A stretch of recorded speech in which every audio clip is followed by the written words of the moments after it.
Never স্কপ of anybody. কাউকে নিয়ে ঠাট্টা করবেন না, তার দেহ নিয়ে, তার আকৃতি নিয়ে, তার বংশ নিয়ে। এক লোকের বাবা ছিল চোর, কিন্তু তার ছেলে অনেক ভালো। আপনি কি তারা বলতে পারবেন তুই চোরের ঘরের চোর? বলতে পারবেন? চুরি করছে বাবা, ওর কি দোষ? কথা বলেন। এগুলো কবিরা গুনাহ। আওয়াজ করে বলেন তো কি গুনাহ? কবিরা।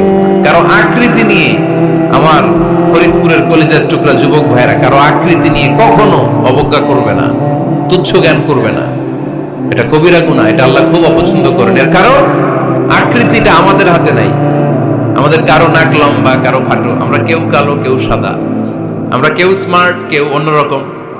তো এই যে আমাদের এক এক ধরনের আকৃতি, এটা কি আমি বানাইছি? আপনি বানাইছেন? দিছে কে? এই জন্য কারো দেহের গঠন নিয়ে যদি আপনি অবজ্ঞা করেন, এটা প্রক্ষান্তরে আপনি স্রষ্টাকে নিয়ে অবজ্ঞা করবেন। কারো দেহের আকৃতি নিয়ে যদি আপনি তুচ্ছ করেন, তাকে তুচ্ছ করেননি, আমার রবকে আপনি তুচ্ছ করেছেন। চিল্লায় বলেন ঠিক কিনা? খবরদার!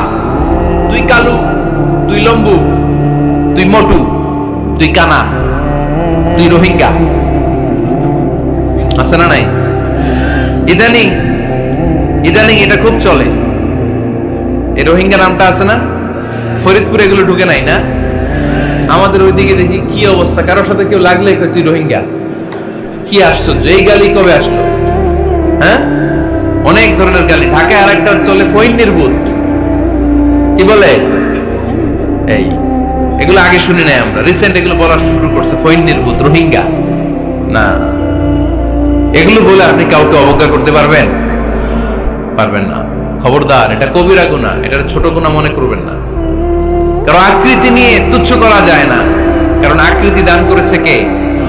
হুয়াল্লাযী ইউসাউবিরুকুম ফিল আরহামি কাইফা ইয়াশা লা ইলাহা ইল্লা হুয়াল আজিজুল হাকীম। তিনি এমন সত্তা যিনি তোমাদের চেহারার অবয়ব দিয়েছেন, তোমাদের আকৃতি দান করেছেন তখন যখন তোমরা মায়ের পেটের ভেতরে ছোট্ট চোখের মতো ছিলা।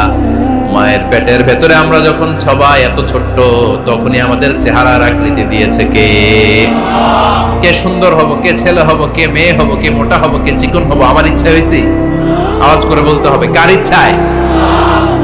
প্রত্যেককে যদি আল্লাহ প্রত্যেকের নিজের চেহারা ডিজাইন করতে দিতেন, আল্লাহ যদি বলতেন তোমার চেহারাটা কেমন হবে তুমি ডিজাইন করো, তাহলে আপনি আপনারা কেমন বানাতেন? হ্যাঁ বলেন। ফরিদপুরের ভাইরা বলেন সুন্দর করে বানাতেন, তাই না? সবচাইতে স্মার্ট, সবচেয়ে সুন্দর করে আমি আমার চেহারাটা বানাতাম। যদি